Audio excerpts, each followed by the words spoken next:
Good morning everyone, welcome to my channel and it's me again, ang inyong chismosong Kaalda Vlogger. So gusto ko munang magpasalamat sa inyong lahat sa mga walang sawang tumatangkilik, nanonood, sumusuporta at sumusubaybay ng mga content ko dito sa aking YouTube channel. So eto huwag ninyong babaktawan o lalaktawan tong ating main topic for today's video. I'm sure na hindi ninyo pagsisasihan na pinanood nyo to mula umpisa hanggang hulihan. And syempre, huwag kayong mag-i-skip ng segment. Buuin nyo to start to finish. Kaya ito na. Dumako na tayo sa ating main topic for today's video. Agad-agad. Ano kayong pakiramdam ng mga tao, ng mga taong nakakita kay Clowny na hindi naman pala totoong boses ni Main ang gamit-gamit niya? So, ito na guys, watch this. Mamaya ipapaliwanag ko sa inyo ng buong buo. So, ito na guys, watch this. Sige!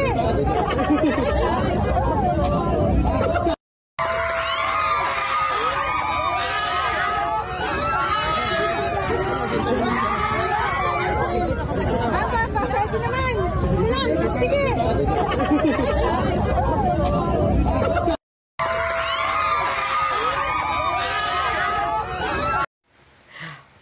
At kung nakita nyo na nga yung recaps, once again, si TTO sa mga admins. So, eto na, dumako na tayo sa ating main topic for today's video, agad-agad. Like what I said earlier, or gaya ng sinabi ko kanina, ano kayang pakiramdam ng mga tao sa QC na nakita nila si Clowny at hindi naman si Main? Ito guys, mukhang kontrabida talaga yung pagmumukha niya ni Clowny at mukhang hindi pagkakatiwalaan yung pagmumukha niya. Dahil nga ito, siguro naman guys, naninig niyo siyang magsalita. Naninig niyo siyang magsalita ng bonggang-bongga. Ano kayang pakiramdam na hindi boses babae at hindi feminine ang narinig nilang boses or nauligan nilang boses or naringgan nilang boses? Boses lalaki guys at boses barako. Diba? Kahit paano dapat dinala niya yung mic niya at dinala niya yung, diba, yung magic mic niya para sa ganun hindi siya mabuko. Pero diba, siguro yung mga tao dun na disappoint, talagang nagpa-picture pa kayo dyan kay Clowny, ha? Nagpa-picture pa kayo. For sure guys, lalangawin yan. Guys, ito lang sasabihin ko, hindi makapal yung kilay ni Main. Hindi makapal guys, at yung hilat siya ng pagmumukha ni Main, napakalayo dun sa pagmumukha nung Clowny, o sa hilat siya ng pagmumukha ni Clowny. Napakalayo, diba? Napakalayo ng diferensya. Kung ako sa inyo guys, huwag kayong magbulag-bulagan at huwag kayong magtanga-tangahan. At saka ba't kayo dun nagpa-picture, diba? For what grounds? Diba? Hindi naman si Main yun. Si Main guys, napaka-feminine kumilos at hindi siya galaw-gaw kumilos. Etong si Clowny, tsaka si Main may korte yung katawan. Etong si Clowny, walang korte guys. Walang korte. Walang kaano-ano yung katawan. Diyos ko. Tapos papa-picture pa kayo dyan. Wow, napakakapal ng pagmumukha ninyo, diba? Para lang magpa-picture. Guys, kung ako yan, hindi ako gahaman para magpa-picture dyan, or hindi ako gahaman sa artista para magpa-picture dyan, diba? Kung yung totoong Main talaga yan or real Main yan, diba, magpapa-picture ako, and syempre magpapa-video great ako. Pero hindi naman yan yung totoong Main, hindi naman yan yung totoong hinahangaan natin, diba? Ako alam ko yung buong katotohanan na hindi naman talaga si Main yan. Diyos ko, huwag kayong balag-balagan at huwag kayong angat-angatan, diba? Lalong-lalo na siguro maraming napapaniwala na si Arjo at Maine talaga yung magkasama dyan or sila talaga yung mag-asawa, guys. Natural sila yung mag-asawa kasi nga bakla yung kasama ni Arjo, okay? Or kasama ng binabaing yan. Sorry pero talagang bakla lang talaga yung kasama ng baklang yan, 'di ba? Hindi naman ako sa nagloloko, hindi naman ako sa naghuhusga ng tao, pero guys, 'di ba? Mag-read between lines na lang tayo. Hindi si Main ang nakasalamuha. Hindi si Main ang kapag yung nakasama nila sa picture, apakalayo guys, apakalayo. 'Di ba? Kasi si Main hindi naman ganun kalaki yung dibdib niya, 'di ba? Hindi naman ganun kalaki yung dibdib ni Main. Katamtaman lang yung laki ng dibdib ni Main. Palibhasa yung kasama ninyo, retokada na, 'di ba? O retokado na. Kaya syempre mapagkakamalan ninyong si Main talaga yan. Dahil nga 'di ba? Gayang-gaya na yung mukha or gayang-gaya na talaga yung mukha. Pero yung boses, guys, yung boses hindi ninyo makukuha or never ninyo makakopy, okay? Dahil nag-iisa lang yung Main. Si Main natural, pero ito parang si Chucky, no? Parang si Chakadal na pumapatay ng tao. Pero eto guys, hindi ako sa nang judge, pero apakapangit talaga guys ng pagkakagawa, 'di ba? Parang kamukha talaga ng gumawa sa kanya. 'Di ba? Parang inano lang sa parang pinagkopyahan lang or pinagtabasan nila sa Chakadal na napakapangit talaga ng bonggang-bongga. Ito hindi ako sa nang judge, pero talagang mang-judge na ako ng mang-judge. Dahil nga ito dahil sa mga pagganyan-ganyan ninyo, binababoy ninyo talaga yung tunay na Main. Huwag ninyong ipagpilitan na si Main talaga to, dahil nga guys, hindi yan si Main. Alam namin ang pagmumukha at hilatsa ng pagmumukha ni Main. Diba? Napakaganda.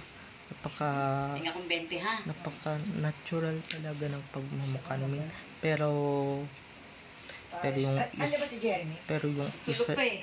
yung isa dyan, ay naku, talagang ang pangit, talagang ang tsaka talaga ng bongga guys. Hindi ako sana, alam ko namang pangit ako, pero hindi ako gwapuhan na, pero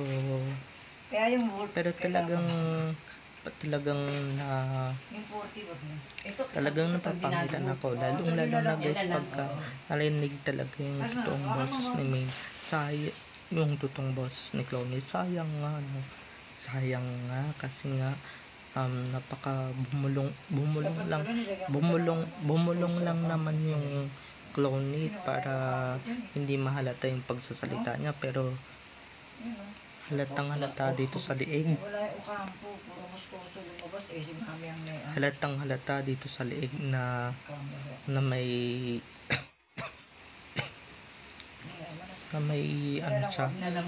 Adam's apple siya. Bukol-bukol ang kanyang liig, diba? At talagang hindi nyo kami talaga maluloko. Akala nyo ba naloko kami? Kung yung mga taga-QC naloko ninyo, I'm sure talagang may mga ka-ADM din tayo diyan sa QC na never ninyong maluloko or never ninyong naloloko, never ninyong mapapadala din sa script ninyo. Dahil kami guys, napakatalino namin,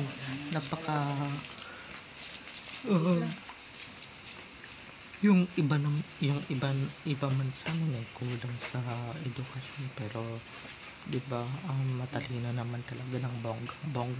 Yung iba dyan, guys, yung iba dyan, wala na tayong pakialam dyan kung aangat-angat man sila or tatanga-tanga man sila sa totoong buhay. Pero tayo mismo na ADN, ako, pagka tayo'y nakakita din kay Clowny, hindi lang yan yung aabutin niya, aabutin siya ng 2x2 talaga ng bonggang-bongga, diba? Aabutin siya ng ganong levels. Kasi nga, hindi naman yan totoong main at baka mamaya mapasalita pa ako na hindi si main yan, hindi kasi main, huwag ka magpanggap, diba? Na ikaw yung totoong main. Marami na kayong nagugoyong tao, pero yung iba dyan never ninyo magugoyo like me, diba? Like me, hindi ninyo magugoyo at hindi ninyo mapapadala din sa mga pa-script ninyo na talagang wala naman talagang pinatutunguhan, wala naman talagang patutunguhan ng bonggang-bongga, diba? Yari kayo pag lumabas talaga yung totoong main at pag nakasalamuhan ninyo yung totoong main, talagang mapapadouble check kayo sa picture na kinukunan ninyo or sa dun sa taong kung saan diba nakapagpa-selfie kayo, diba? Talagang makukompare ninyo ang bongga-bongga na talagang ay ang ganda naman ito, yung isa ay ang pangit pala nito, diba? Ito huwag kayong magsisi pag dumating yung panahon na yan, diba? At huwag kayong, diba, dapat mag-aral kayo mabuti kung talagang si Min ba talaga yung nakasalamuhan mo o hindi, diba? Ito pinaalalahanan ko kayong hindi si Min or hindi si Min yan or hindi talaga boss na Min yan, na bahala kayo sa buhay niyo, basta ako alam ko ang katotohanan at alam talaga yung buong katotohanan na hindi si Min yan, diba? Hindi si Min yan kundi si Clowny, dahil si Clowny, diba, puro pinagtabasas lang talaga yung pagmumuka, hindi naman talaga ng kaya bonggang-bongga. Pagka ngumiti, halatang yung kapangitan o halatang yung katsakahan ng fake main, diba? Pero halata talaga yung pagkatsaka ng pagmumukha ni Main, nung pagmumukha ni Clowny. Dahil si Main pagka ngumiti yan, talagang Diyos ko, feminine ngumiti yan, at saka ganyan yan yung ngumiti, hindi kagaya ng Clowny, diba? Yung Clowny talaga ng bonggang-bongga, apakapangit, Diyos ko, diba? Lalo na pagka narinig niyo yung boses, barako ng boses, diba? Na magugulat na lang kayo na hindi naman pala siminto, diba? Ba't yung sa balaga, ganyan yung boss. Siyempre guys, nagamitan niya ng salamangka or ng magic mic, diba? So, kung hindi niyo alam yung magic mic, huwag na kayong magtanong, okay? So, bye-bye na mga ka-ADN. I love you all. Enjoy watching everyone. Have a nice day. Keep safe and God bless. Huwag niyo kalimutan na mag-subscribe dito sa aking YouTube channel, and syempre, huwag niyo kalimutan na click ang notification bell para sa ganon ma-notify kayo sa mga susunod ko pang i-upload na mga videos tungkol sa Main at Alden, and syempre tungkol sa kanilang mga buhay-buhay inside or outside man yan sa showbiz. Have a nice day. Keep safe and God bless everyone. Bye bye.